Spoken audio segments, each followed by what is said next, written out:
Once again, welcome to Global Talk Show by Business Power Academy, Netherlands. And today we have an amazing guest, none other than Melissa Esposito.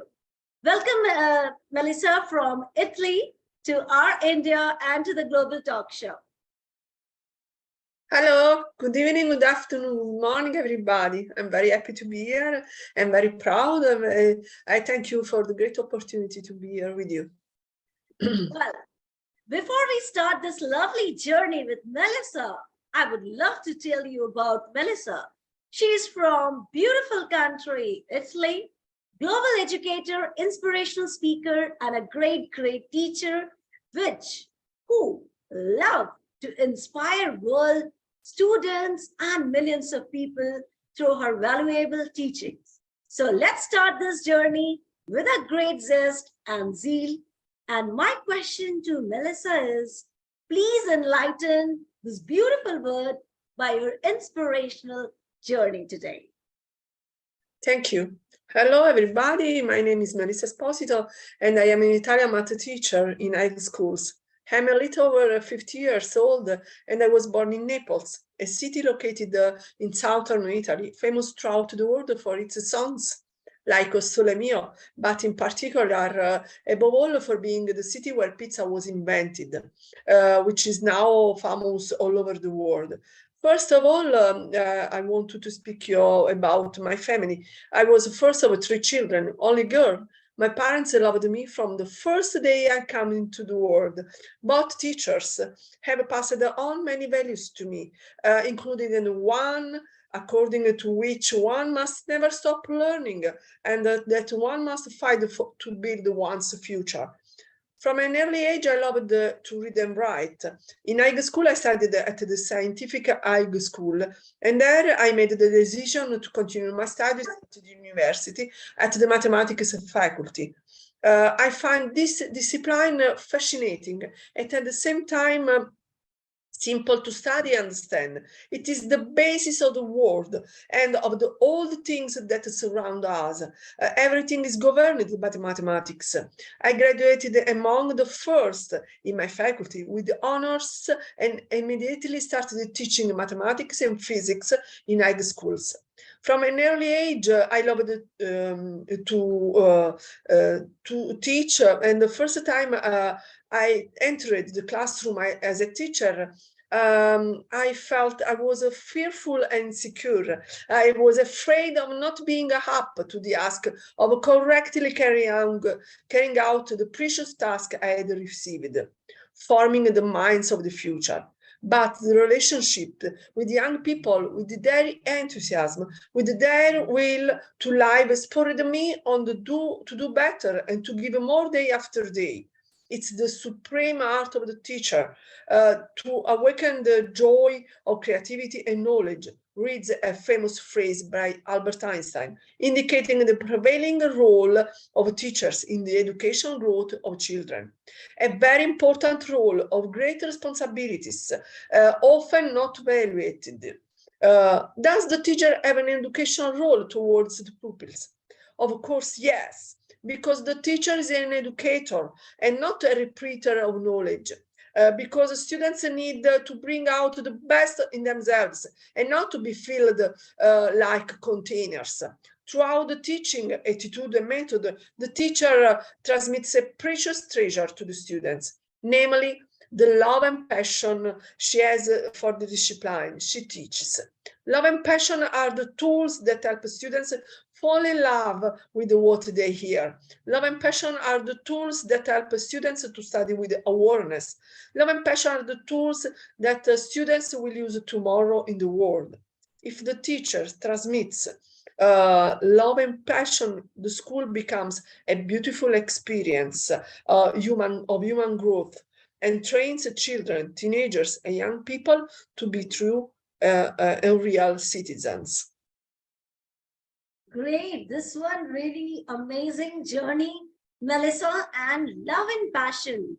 Really, you have said this is really true. When you will teach your students with love, passion, empathy, they automatically imbibe all the great learnings from a great teacher like you, Melissa. And I'm so happy to know about your journey and our millions of viewers, millions of people who are watching us live, and they are getting so much inspiration by your lovely journey. Great one. Well, Melissa, moving to a lovely journey of Global Talk Show, I would love to know what kind of challenges you had faced in your life in coming up to this level of a successful woman today. So would love to know your challenges. Thank you. Life is full of ups and downs. One day you may feel like you have it all figured out. That then is in an instant a curveball was thrown at you. You are not alone in these feelings. Everyone faces their own set of challenges. Learning to overcome challenges will help you stay centered and calm under pressure.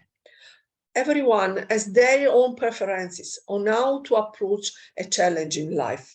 However, there are some good tips and tricks that I follow with when the going out go to talk. First of all, I made a plan. While you don't know what is going to happen in the future, you can always plan ahead. Look at the patterns in your life and see what challenges you have struggled with. Assess the optimal outcomes and make a plan for how you can achieve them. If you work somewhere and can anticipate the times of challenges you may face, then you can plan ahead. This is the same for students in school. If a challenge is time management, then you can learn and plan for calendar management. For example, when I was preparing for university exams, I planned how many hours a day to devote to study and how many pages to learn or repeat every day, how many exercises to do. And I didn't go to bed, to sleep, if I didn't respect my schedule. By doing so, I graduated quickly, much earlier than many others of my colleagues. Secondly, no, you are not alone. Every person in this world has their low points. Some may handle or even hide it better than others. But the truth is, whatever you are going through, there are others who have been throughout it too. You are not alone. Try to reach out to your community and network. Speak your feelings and express your concerns in all settings of your life. In moments of discouragements, remembering that you are not alone is always fundamental. Being able to count on a good friend, a brother, a person who loves you, even if only to ask for advice, is very important and has always made me understand that teamwork sometimes it is necessary. Third, feel your feelings. By masking your feelings, they won't go away. Rather, feelings become trapped energy and can even have negative health consequences when ignored. Take some time to feel what you feel. This could come in the form of meditation, or if you prefer to write what you feel, writing can be a therapeutic and cathartic experience. When you experience and share your feelings, you may even be able to see your situation in a new light. This exercise could lead you to find new solutions and overcome any challenge at hand. Fourth, if you help others, helping others can also be very helpful for yourself. The old adage says, what you give is what you get. If you have been throughout a situation, you already have advice for someone you know who is having a tough time, be sure to help out. Helping others not only benefits them, but it can also help you feel happier. And then you have to think big. It can be easy to let yourself think small due to a fear of failure, or even a fear of making a decision. But to accomplish great things in life, you have to be open to taking risks with whatever challenges may arise. Always think and dream big. This way you will get more than you ever could have imagined. Try not to let your thoughts get in your way. Positive mindset. What you think becomes your reality. Train your mind to think positively. This will take both time and practice. It begins with mental awareness. You can practice awareness throughout mindfulness techniques and meditation. When you get good at acknowledging your thoughts and letting them pass, you can stop negative thoughts in their tracks. And don't give up. When your challenges arise, be it a big test in schools or an upcoming running race. Don't give up. Persistence is a huge key to overcoming the challenges. Giving up means that you will neither overcome the challenge nor learn from it. Power through challenges by asking for support, feeling your feelings, and making a plan to work throughout it. And then work smart, not hard. Smart. Generally, there is more than one way to get something done. However, there is always just one optimal way or best way of doing it. To work smarter rather than harder, start by working backward.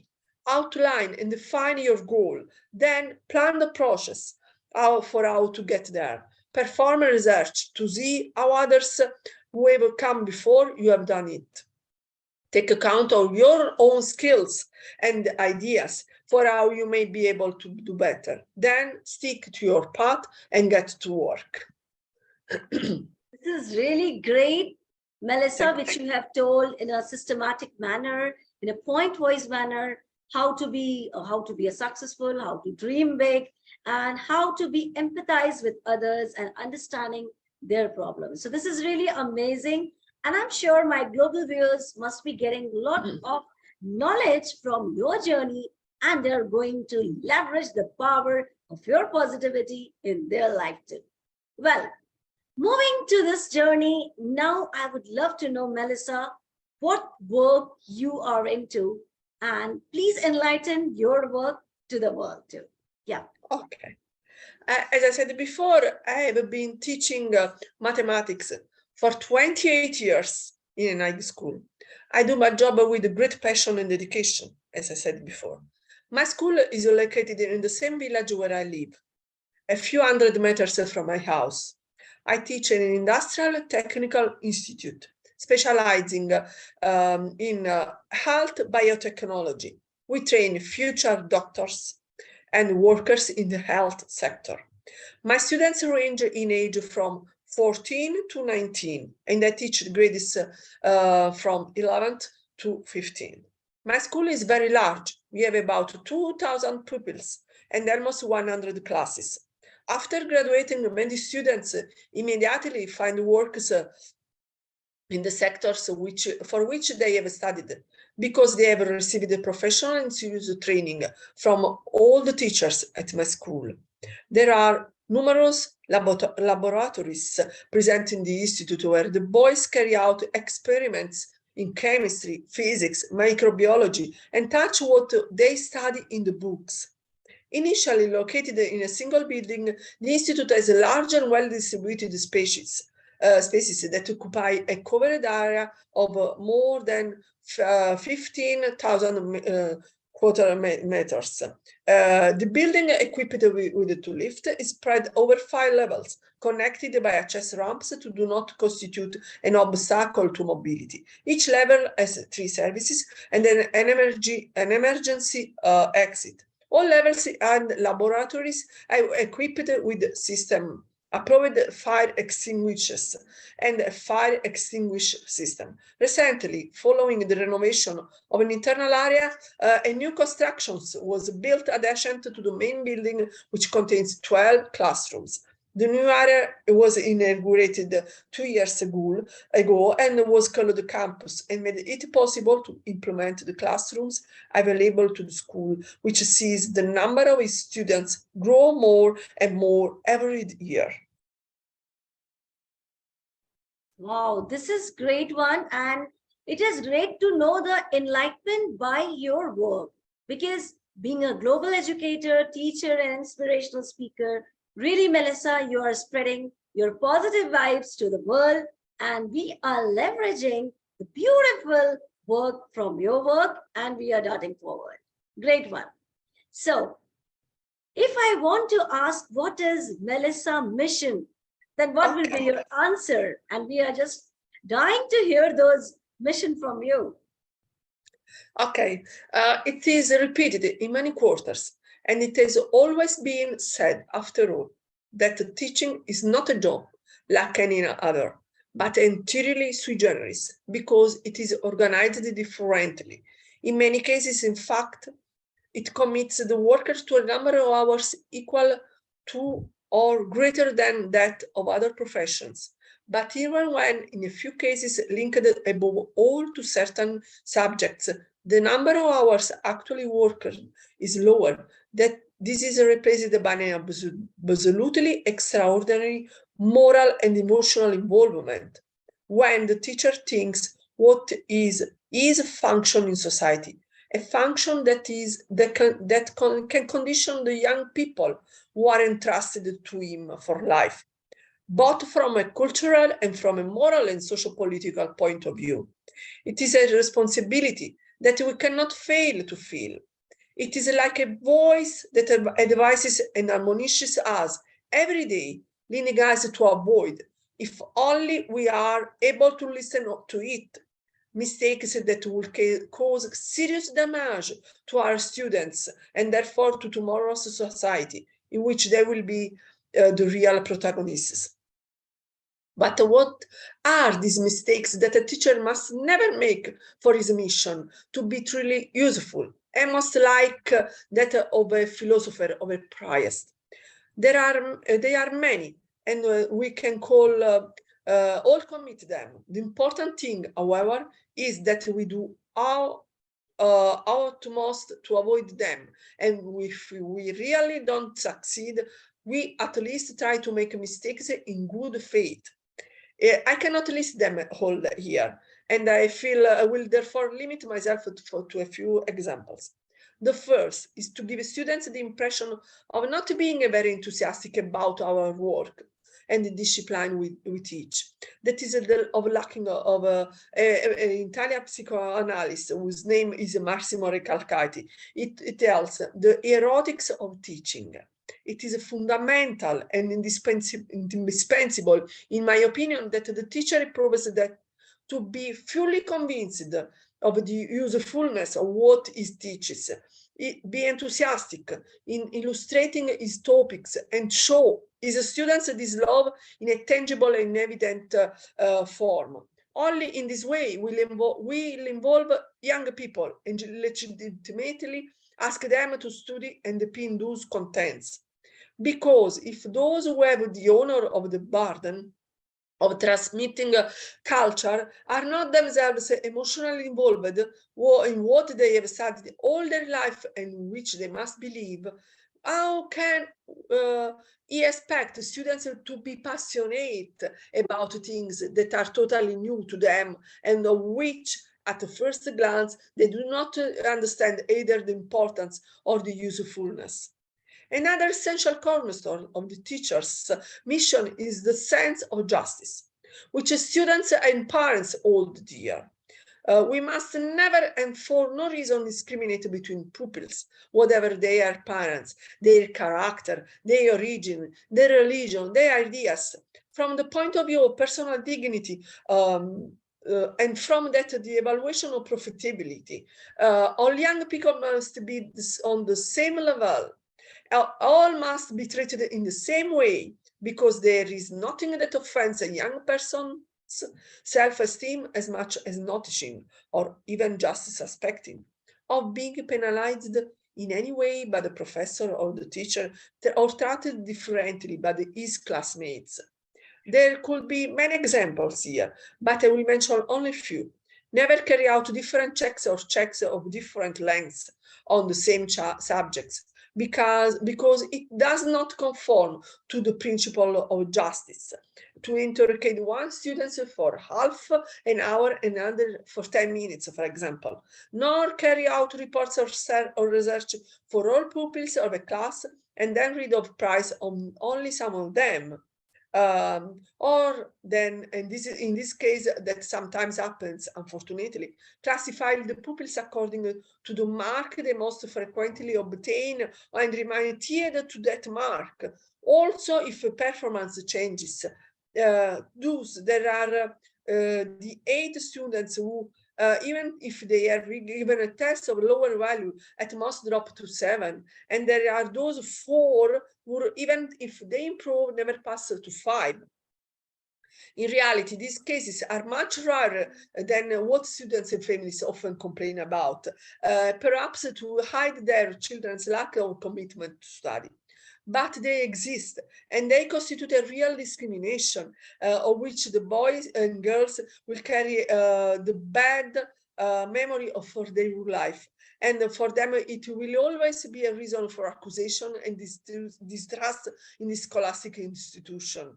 For this reason, I have always thought that the sense of justice is the most important component of what I have defined as the mission of the teacher, even more important than the cultural preparation in one's own disciplines.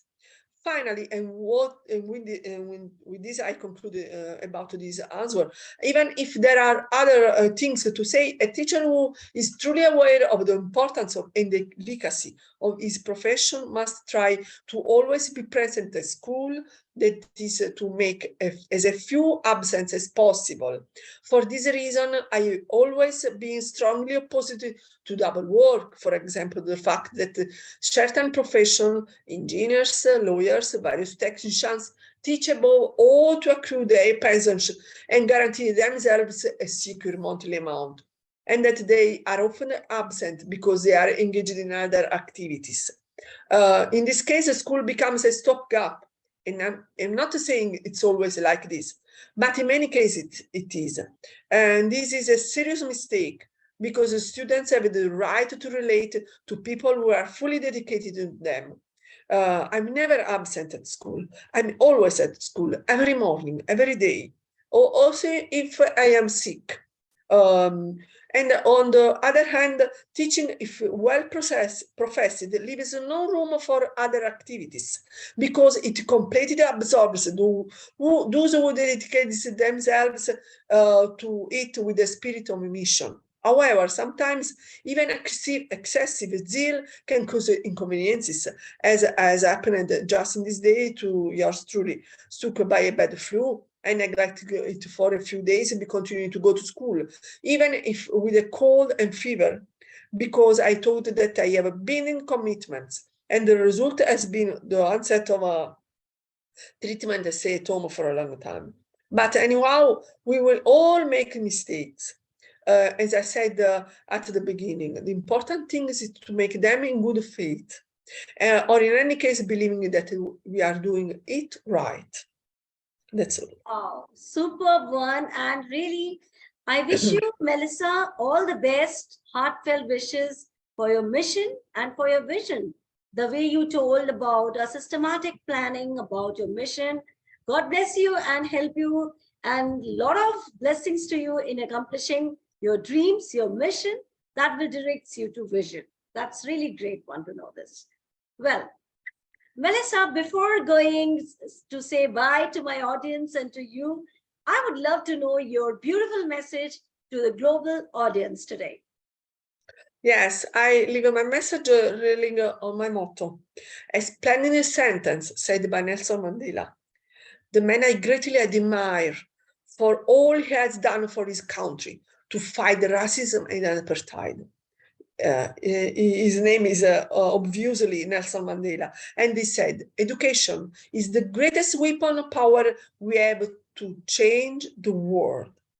Very wise and aware of all realities of the world, Mandela has always advocated an education system with more equality and dignity. He has always spoken passionately in every possible form about his commitment to providing a quality education for all children in South Africa, as well as delivering a better life for all. It has established a valuable partnership with the private sector, particularly for the construction of schools in rural communities across the country. It is not beyond our power to create a world where children have access to a good education. Those who don't believe in it have a little imagination. Education is the most powerful weapon that can be used to change the world. I will use the rest of my days to help South Africa to make it safer, healthier, and more educated. No one can feel satisfied while there are still children, millions of children who do not receive an education that gives them the dignity and the right to live their lives fully. He used to say, and he was absolutely right. Today in the world, there are 121 million children from 6 to 11 years and adolescents from 12 to 15 years who have never entered in a classroom and who have dropped out of school prematurely. They mostly belong to the poorest and most marginalized sections of society in every country. Ensuring education for all boys and girls is not only right and a duty, it is also one of the best investments for development. In fact, UNICEF estimates that if there are all children of the world had the opportunity to learn at least to read and write, 171 million people would escape absolute poverty. Thank you. Wow.